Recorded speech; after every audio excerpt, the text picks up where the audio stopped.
Hi, my name is Lilo. Hey, Lilo. Hi. I'm from Brooklyn, but I lived in Atlanta, I lived in Miami, and have been able to see black spaces in all those cities. But my question is more about the advent and then immediate overconsumption of what we now are calling black excellence. Um, and I hate to be that person, but No, no, Atlanta no. got it the I was worst. just talking about this Okay. 3 hours ago, Oh, so great, this is great, crazy. great. Yeah. Atlanta, I think in about early 2000s felt very hopeful in this way of people were going there, and there was opportunity, there was ability to have businesses and make something for yourself. And not to say that black people haven't been there the whole time, but like there was an energy around Atlanta. And I think going to high school there and then coming back after college, it felt abusive. Like it felt like just like power being the same people have been in power that are in power, Deloitte, Coca-Cola, et cetera, et cetera. But the black people there also drank, unfortunately, the Kool-Aid of this. I'm gonna grind, I'm gonna take care of myself, I'm not gonna look out for anyone else. Where I think in the other cities that I've lived, Miami is just, it's not a real place. That's the different. It's just different. Great value, LA. It's Sorry, vacation. man. Everybody's on drugs. Nobody's actually doing Right. anything.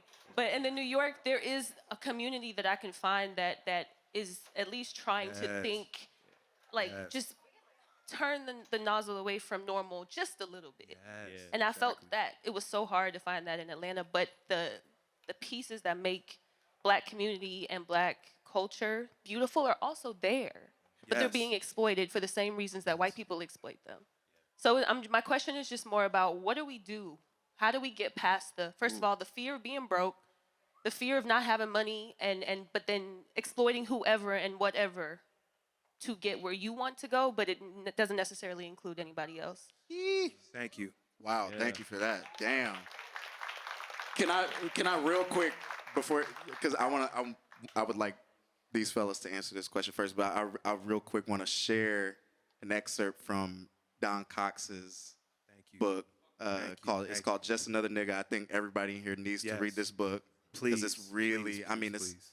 Don Cox was the field marshal for the Black Panther He Party. was on the central committee. He was a central He committee. was their shooter. Their Right. shooter. He was literally he on the ground. Yeah. He doing it. Yeah. Right. Yeah. And so he's he all these stories that he has from hanging out with Kwame Ture, formerly known as Stokely Carmichael. I mean, it's super deep, but it'll really get deep into a lot of the mistakes that were made Related to your question. related to your question and replicating those. But there's a really funny part of this book because he only talks about Atlanta like one time in the book. I think it's like that's really bad, right? But he's talking about traveling with Stokely. So I'll just read this part. Traveling in the South with Stokely was an eye opener. Black people loved Stokely. Wherever we went, they came from all around to see and cheer him. Young, old, crippled, blind, everybody. That was one of the biggest differences I saw between the North and the South. In the North, it was the youth, but in the South, it was everybody who was mobilized. So setting up, everybody was fucking with Buddy. From Washington to Mobile, there was a layover in Atlanta, and that was also a revelation for me. It was the first time I ever saw black people living like white folks. Of course, there were the poor parts of town, as in any other city, but that was the first time I saw whole sections of town occupied by blacks as bougie as anything I had ever seen. I was very surprised. The arrival at the airport in Mobile, he just completely. He's like, well, okay, well, that was a place. Mobile, Alabama, we moved on to that. And it's like, that's how, just to illustrate to y'all, impression. the Yeah. impression, and this is the 60s. This is the 60s. Yeah, this is decades ago. Yeah. I have a direct response to the question. I don't know if you. No, I was just also going to mention Modibo Kadali, who's based out of Atlanta. I think is a Yeah, name. another But person with three. Yeah. Yeah. I think we've kind of been hitting on the answer to that question throughout this, which is like, to be cliche, it starts with us, people who have these perspectives and these understandings and these values. Again, it's not a moralistic thing. It just is what it is. But we know we want something different. And I think it's a matter of people, especially, this is why I kind of get worked up when I think about a lot of artists who are like popping right now, especially artists who have access and who do know. Believe it or not, there are some artists out here who they've hit the books and they're very critical thinkers and they're very aware, but they're not really doing anything. And I think it's on those of us who are kind of, I think all three of us, we are in this weird in-between place where we've had certain advantages and access in terms of relationships and experiences, but we also are very particular about our values and our intentions and what we want. So we just put our heads together and go, okay, how can we open up space and room for some of these values to shine through, but also like have fun and like help people have fun and create, because and generate resources, make it sustainable materially for everybody. Yeah.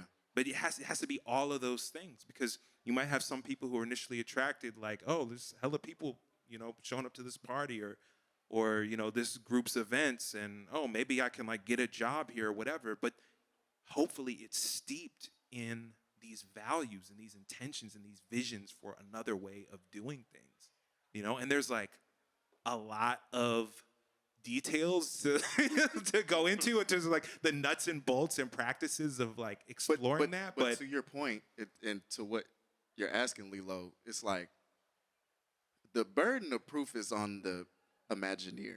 Yes. And that's a daunting thing. But it's annoying. But if somebody done, if they like, man, I went to Morehouse, I voted blue, okay. My daddy a Mason, and you're painting a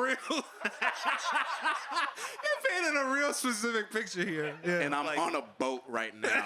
Ooh, nigga, hurry up! What you talking to me about?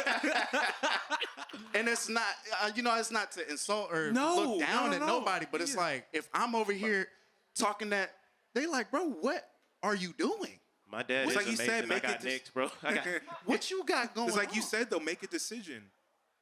Make a decision. And then that's on another layer on top of that of just intracommunal anti-blackness in Atlanta, period. Without the class element, the first thing that you learn growing up in Atlanta, niggas don't fuck with niggas. So even just me fucking with you about some shit and talking to you and reaching out to you about some shit is off-putting. And at the first outset, because why you even fucking with it? That's another part of it too. So to what you're saying, I'm just echoing the sentiment that it's even more burden on. Yes, you gotta imagine, you gotta reach out always and extend those opportunities to build coalitions with people, but like all of that shit, it's not enough. I can understand why the dude smoking hookah. Yes. Yes, actually. You're like, bro, you wasting my hookah time. Like, what are we doing? What are you bringing to the table? What are you bringing to my table? Because I got this. This is physical. I can see good. it. This is good enough for me. I just bought somebody a BBL. 10 minutes before this. I don't even know. I don't know It's this. across the bar.